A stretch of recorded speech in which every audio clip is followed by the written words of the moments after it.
Le decía que ya llegó Pepe Reveles, ya llegó el maestro Paco Cruz, el maestro Pepe Reveles, más de 50 años en el periodismo, autor de libros como Necropolítica y Narcogobierno, Nuevas Dinámicas de Poder en México, que presentó, por cierto, en la Feria Internacional del Libro junto a Paco, y un libro de referencia sobre el caso Florence Cassés e Israel Vallarta, el affair Cassés, la indignante invención de culpables en México, para que los busque y para que lea al maestro Pepe Reveles, a quien saludo con mucho respeto, con mucha admiración. Flamante Premio Nacional de Periodismo. Querido Pepe, buenos días, ¿cómo estás? Muy buen día, Vicente y Paco. Aquí estamos ya listos para pues lo que venga. Justamente te escuchaba yo en la mañana, la mañanera, hablando de esta situación pues de la gente a la que Calderón llamó en su momento daños colaterales, estando Genaro García Luna al frente de las fuerzas federales y donde muchos de los mexicanos que eran totalmente inocentes y ajenos a cualquier grupo delincuencial morían en estos enfrentamientos y Calderón los llamó así daños colaterales y decía, incluso hizo el cálculo de 3 a 4% de todo el total de muertos. Yo creo que no, yo creo que anduvo por los 30 a 40% de daños colaterales porque era muy común la confrontación en las calles, la confrontación armada, independientemente de que hubiera ciudadanía o no la hubiera, por un lado. Y por otro lado, que en la guerra de Calderón se disparó indiscriminadamente en contra de personas sin averiguar si pertenecían a algún grupo delincuencial. Todo esto con el afán de elevar las cifras de muertos, porque la premisa era a más muertos, más éxito en la guerra. Y bueno, esto fue copiando la política que llevó a cabo en Sudamérica el presidente colombiano, que bueno, que después ya tuvo que enfrentar a la justicia, por cómo se comportó y estuvo preso incluso, ¿no? Entonces, estamos hablando de algo que ocurrió en México y que también involucra lo que mencionabas de Tierra Narca, de Paco Cruz, que yo también lo llegué a mencionar, de que había mínimo 30,000 menores de edad, pues eh, metidos en la delincuencia porque le convenía a los grupos delincuenciales meter menores de edad por cuestiones de castigo carcelario, por cuestiones que podían salir rápidamente de un problema penal por ser menores de edad y que no eran más que ejecutores utilizados por la delincuencia justamente para delinquir. Entonces, me parece que ese es el gran problema que vivimos en aquella época y al cual me refiero yo justamente en el libro que tú eh, amablemente has presentado, has promocionado, que es Necropolítica y Narcogobierno, de cómo Genaro García Luna, desde el poder, utilizó una política de muerte para gobernar.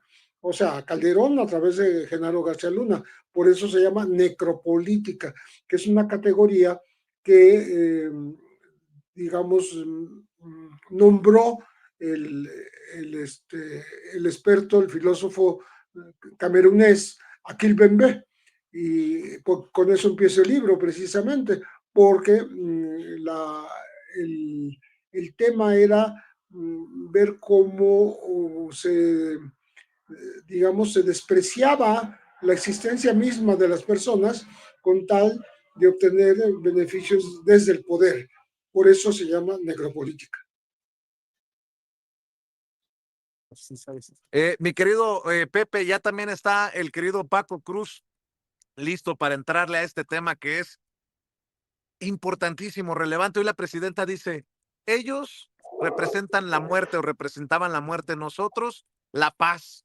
Dos visiones de país que van de la mano con lo que también está mencionando el querido Pepe Reveles, el maestro Paco Cruz, más de 47 años en el periodismo y autor de este libro que menciono en la mañanera, precisamente Tierra Narca, para que lo busque, así como le pido que busque García Luna, El Señor de la Muerte y las Damas del Poder. Querido Paco, le entramos con todo a la mesa de seguridad con este tema que ya nos desmenuzaba el querido Pepe Reveles, y los ofrezco una disculpa si se está yendo la señal. En algún momento empezó a fallar el internet de la Ciudad de México con el que transmitimos desde aquí, desde Calle Moneda, frente a Palacio Nacional. Paco, voy contigo. Vicente, otra vez buenos días. Pepe, buenos días, un abrazote. Mira, fíjate, Vicente, voy a entrar con ese tema, pero voy a tocar otro también. Cuando uno habla, como lo mencionaba Pepe, de ejército letal con Calderón, no habla uno al vacío, no habla uno sin nada. El ejército mexicano, y la presidenta lo dijo, son las órdenes del comandante supremo de las Fuerzas Armadas. El ejército de Calderón y la Marina se convirtieron en fuerzas armadas letales. Calderón inició su gobierno con una guerra contra el narcotráfico y eso implicó, sin permiso al Congreso, violando leyes, el despliegue masivo del ejército mexicano en tareas de seguridad pública. Eso generó que un aumento desproporcionado de la violencia en el país.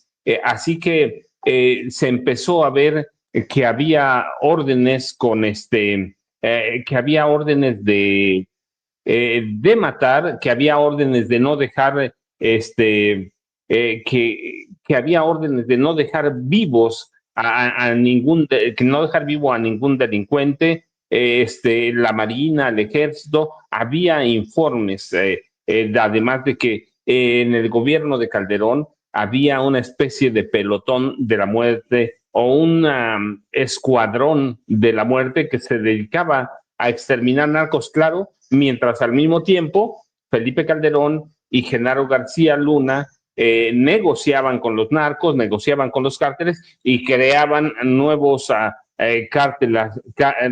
cárteles. Había, yo recuerdo, por ejemplo, en 2008 había versiones claritamente que había grupos o pelotones militares que fusilaban narcos algunos y otros los colgaban en los árboles, por ejemplo, en Chihuahua, en zonas de Chihuahua, para desalentar a los grupos rivales al cártel de Sinaloa, en específico, por ejemplo, al cártel de Juárez. Eran los tiempos en los que estaban lanzando 2008, estaban lanzando el cártel Jalisco Nueva Generación y había este pelotón de la muerte que tenía la orden de exterminar civiles, robar botines del crimen organizado, guardar parte del hurtado, a armas, a drogas, y sembrárselo a supuestos delincuentes que no podían ser ejecutados. Así que el gobierno de Calderón operó bajo una tarea de letalidad, incremento de muertes civiles y todo lo que cayera. Había también informes, y Pepe los conoce, de que había escuadrones militares de personal ya de militar en retiro, que entraban al crimen organizado tolerado por Genaro García Luna, por Felipe Calderón Hinojosa. Así que el sexenio de Felipe Calderón Hinojosa se caracterizó por un elevado número de homicidios relacionados con el crimen organizado, de los que hasta hoy no sabemos el número, porque recuerda, Genaro García Luna se asoció con personajes como María Elena Morera, para tratar de manipular las cifras, las estadísticas. Isabel Miranda de Gualas, que creó un organismo alto al secuestro, se hicieron muy cercanas a Genaro García Luna, así que fue un sexenio de muerte, Vicente y Pepe. Creo que Vicente tuvo que salir por la señal, Pepe, pero aquí estamos tú y yo, Pepe, y bueno, ese es parte del crimen organizado, pero ¿Cómo ves tú el homicidio, Pepe, de Carlos Manso, alcalde de Uruapan, Michoacán, y todas las versiones que hay ya sobre la mesa? Sí pertenecía al grupo de derecha, sí estaba haciendo negocios con ellos, sí hubo órdenes de rematar al joven que lo ultimó. Hay como un rompecabezas, ¿no, Pepe? Sí, desgraciadamente, una vez muerto el alcalde Carlos Manso, allá de Uruapan, pues se le criminaliza, porque ahora se le quiere involucrar incluso en acciones delincuenciales o en compartir, vamos a decir, y proteger a ciertos grupos delincuenciales de la zona donde él gobernaba. Y lo acusan también de haberse ido a refugiar hacia grupos de oposición de derecha porque no estaba de acuerdo con la Cuarta Transformación. Él perteneció en su momento al partido Morena, pero al final estaba defendiendo otros intereses. Eso es lo que se está queriendo decir.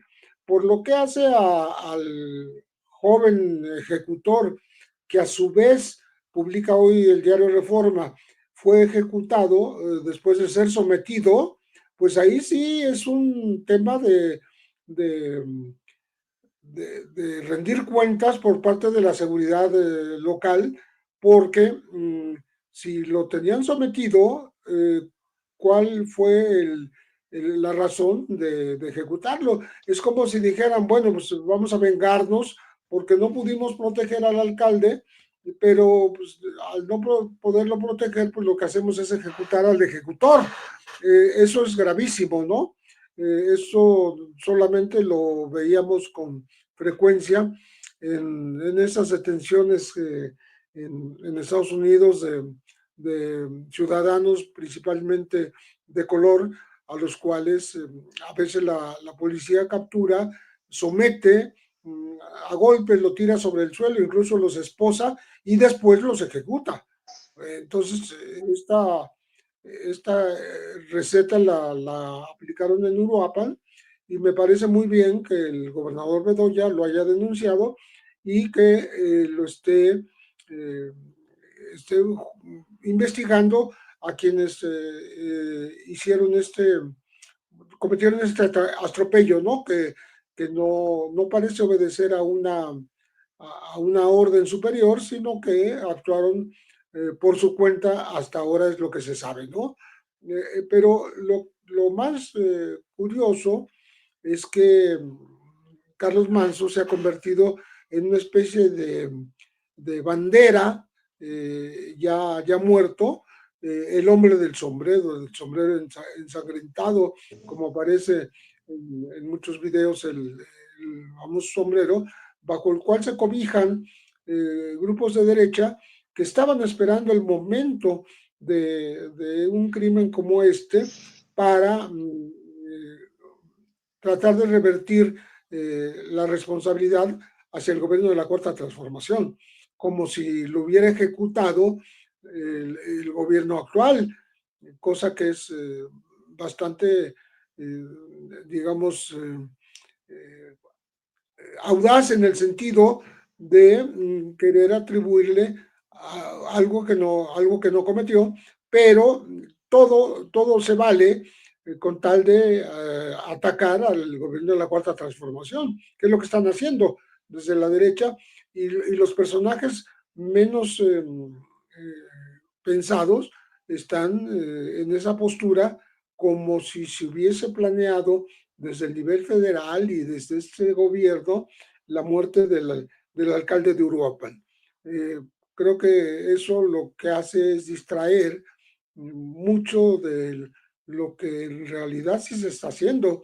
Ya hay un plan de justicia y paz para Michoacán, ya hay una operación de sellamiento de fronteras que se llama Paricutini, que ejecuta el ejército mexicano, la Guardia Nacional, la Marina, se han incrementado las fuerzas federales en Michoacán, como antes se hizo con Sinaloa, como que tanta atención a Sinaloa hizo que se descuidara lo que estaba pasando en Michoacán, porque en Michoacán pasa lo mismo que en Sinaloa en el sentido de que se enfrentan grupos que tratan de ser los hegemónicos, los que dominan el territorio y las rutas del tráfico de estupefacientes, como la familia michoacana, como los Viagras, como los Cárteles Unidos, como los viejos caballeros templarios, en fin, lo que fueron las autodefensas en su momento, en tiempos de Peña Nieto, y que se convirtieron algunos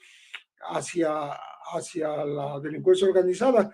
Tanto así que llamó la atención de Estados Unidos, que ofreció ayudar a México, esa fue la palabra que emplearon, a moderar o atacar o a frenar a esos grupos delincuenciales en Michoacán, cosa que lo aceptó, por supuesto, la presidenta Claudia Sheinbaum, pero estaba en el panorama esa posibilidad.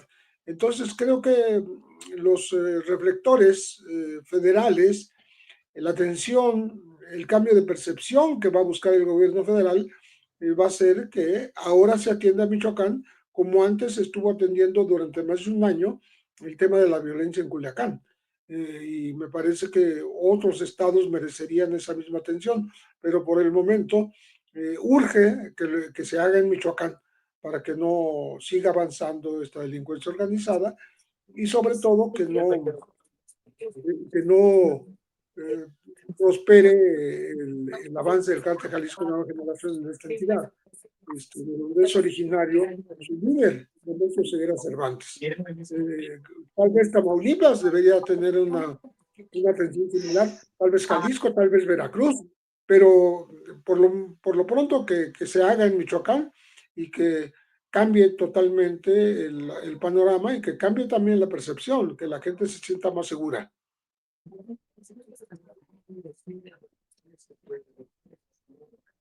Así es, nuevamente los saludo, Pepe, Paco. Disculpen los desarreglos y las corridas que tiene que pegar uno en un centro histórico para buscar el mejor internet para transmitir, pero hay muchos temas sobre la mesa, ¿no? Desde cómo sigue esta presión de Estados Unidos a Venezuela, el tema de Don Neto que lo mencionábamos desde temprano, Paco, Pepe, en fin, ustedes mandan, maestros. Mira, Vicente, yo te voy a tocar el mismo tema Michoacán, pero le voy a dar otro ángulo porque me parece que merece la pena hoy tratarse. Michoacán y en especial el atentado que le costó la vida a Carlos Manso Rodríguez van a ser el gran reto de Omar García Harfuch. Si Omar García Harfuch, y entendido esto como que él es el vocero de la mesa de seguridad, es el que da la cara en las conferencias de prensa, en las mañaneras, algunas conferencias de prensa, sin minimizar el papel del ejército mexicano, de la Marina Armada de México, no para nada, pero el caso de Carlos Manso va a ser el gran reto para Omar García Harfuch. Y mira todo lo que pienso de él, que tú lo conoces, todo el mundo lo conoce, pero su gran reto en este momento es resolver ese caso. Si Omar García Harfuch logra desmontar, o más bien su reto es desmontar ese teatro que han levantado los opositores, que lo han tomado como bandera. Ya vimos que hay elementos para desmontarles y para tirar su caso, desde la ejecución del verdugo, el encuentro de Carlos Manso con algunos personajes muy cuestionables, y he leído comentarios que dicen, pero fue en una entrevista con Carlos Alarraqui, sí, pero la reunión no se conocía, y quienes filtraron ese video claramente fue un personaje, no quienes, sino quien filtró ese video, pues fue Carlos Alarraqui, con un sentido, miren, estaba con nosotros, era de nosotros, ese maletín que ponen ahí en la mesa es muy significativo, Vicente, porque en este país todas las cosas malas se hacen a través de maletines llenos de dinero, así que con estos elementos que hay en la mesa, Omar García Harfuch tiene un reto, desmantelar toda y tirar la narrativa de la derecha. ¿Lo va a poder hacer? Bueno, eso ya será cuestión de las investigaciones, cuestión de seguir adelante, pero ese es su gran reto. Para mí, Pepe, no hay por dónde irse, no hay para dónde buscarle. Es un reto claro, para el gobierno de Claudia Sheinbaum Pardo, pero es también el reto para Omar García Harfuch, entendido como vocero del grupo de seguridad. Pepe, ¿tú cómo lo ves? Mira, me parece que el reto está siendo asumido en la medida en que seguramente el Gabinete Federal de Seguridad hará presencia mucho más frecuente, a lo mejor despachando desde Michoacán mismo, porque es necesario hacerlo en la medida en que la gente se sienta pues más, por lo menos más atendida, más protegida, y que la violencia comience a revertirse, porque Michoacán tiene muchos años, tiene muchísimos años de sufrir esta violencia. Pues estamos hablando de tiempo de los caballeros templarios, de la familia michoacana, de las autodefensas que surgieron por los grupos de extorsión, como decía el doctor Mireles, que cobraban hasta por cada niño que iba a la escuela, eran los zetas y que cobraban el pedazo de banqueta que ocupaba tu casa, todo eso. Bueno, no ha dejado de ser. Michoacán es la tierra donde se se han utilizado drones para atacar a enemigos, en donde se extorsiona a los exportadores de aguacate y de limón, en donde también se colocaron minas personales. En fin, es un estado muy violento, ¿no? Y me parece que se le había quitado un poco la atención y ahora creo que va a ser necesario, y lo está haciendo el gobierno de la presidenta Claudia Sheinbaum, estar más atento a este estado, tratar de no solo de estar presente, sino convocar a las autoridades estatales a que también colaboren y que comience a darse una reversión en esta violencia, eh, impedir el avance del Cártel Jalisco Nueva Generación, que tiene ahí también sus raíces, y sobre todo pues evitarse esta intromisión de los Estados Unidos que quieren pacificar Michoacán. ¿Por qué? Porque esos intereses. Pues porque así es el gobierno de Donald Trump, que le parece que es muy fácil entrar a territorio mexicano, y si no fue de Culiacán, pues que ahora sea Michoacán, ¿no? De tal manera que sus tropas o sus drones lleguen a actuar en territorio mexicano. Esto no va a ocurrir, pero no quiere decir que no le quiten el dedo del renglón durante todo lo que dure la administración de Donald Trump. Entonces, pues Michoacán está en el ojo de la atención, está en el ojo del huracán, está en el ojo también de las preocupaciones de la ciudadanía, y ahí es donde seguramente estará despachando el gabinete federal. Es lo que me parece a mí que conviene hacer. Ya llegó Vicente, Vicente, bienvenido de regreso. Estoy batallando mucho con estas cosas, estas maquinitas que a veces no tienen palabra de honor, mi querido Paco, mi querido Pepe. Oye, maestro Pepe Reveles, ¿con qué cierras? Yo agradeciendo siempre que estés en esta mesa de seguridad para la audiencia de Sin Censura. ¿Con qué comentario, con qué tema, con qué reflexión cierras? Mira, a mí me llamó mucho la atención el que el gobierno de Donald Trump revivió la lista Clinton, que es de 1995. Estamos hablando de hace 30 años, ¿no? En que Estados Unidos vinculó a personajes de varios países con el narco. Era una lista de nacionales especialmente designados, sobre todo por la OFAC, la Oficina de Control de Activos Extranjeros. Es decir, que comenzó siendo un problema de carácter económico atribuido por el Departamento del Tesoro de Estados Unidos a varios personajes que metieron en la lista de extranjeros perniciosos y que se le aplicó o se metieron en esa lista a empresas y a personas vinculadas con actividades ilícitas, particularmente el narco, el lavado de dinero y congelar e impedir transacciones financieras entre personas y entidades que estaban encuadradas en la lista Clinton.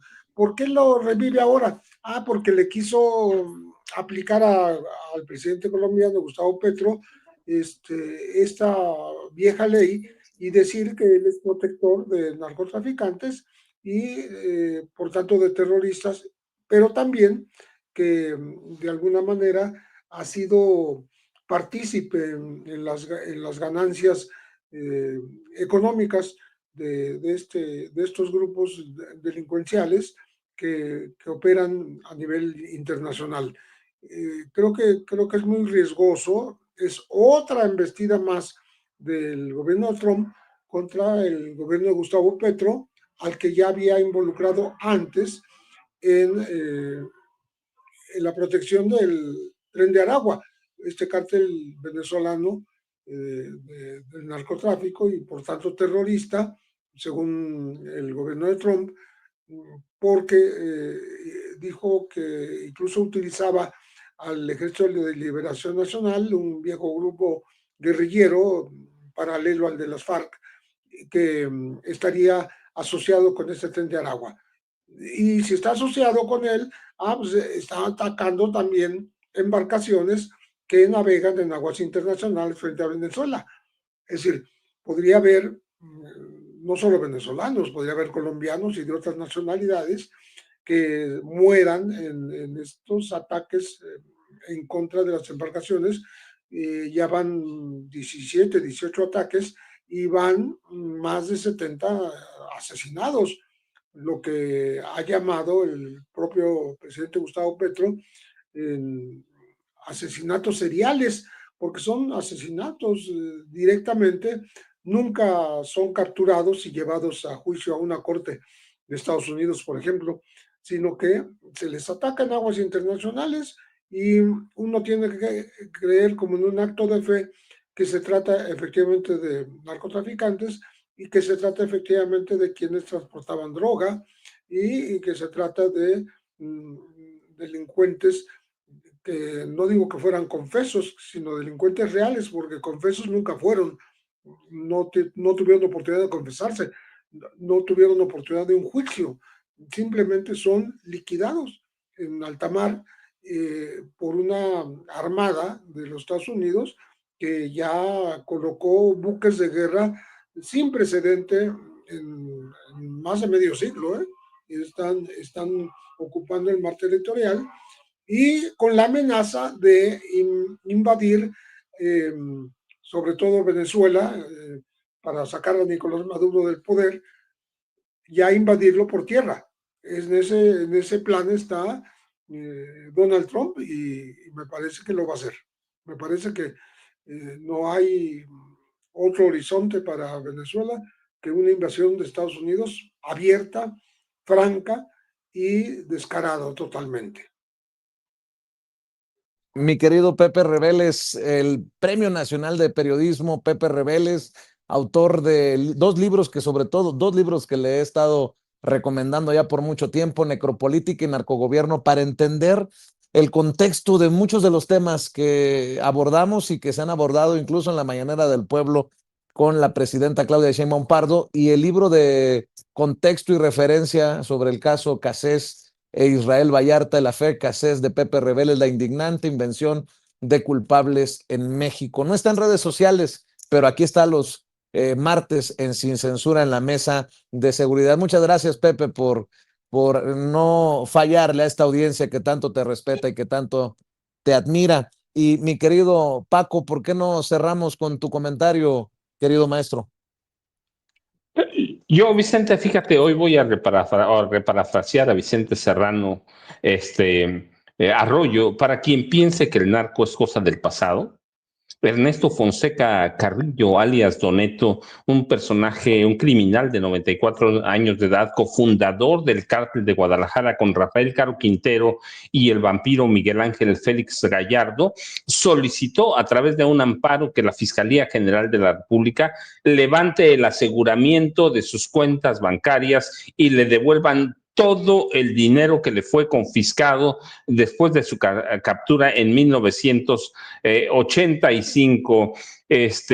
El capo pide que la Comisión Nacional Bancaria y de Valores supervise el cálculo y devolución, incluso de los montos con intereses retenidos. Se lo van a negar claramente porque todavía tiene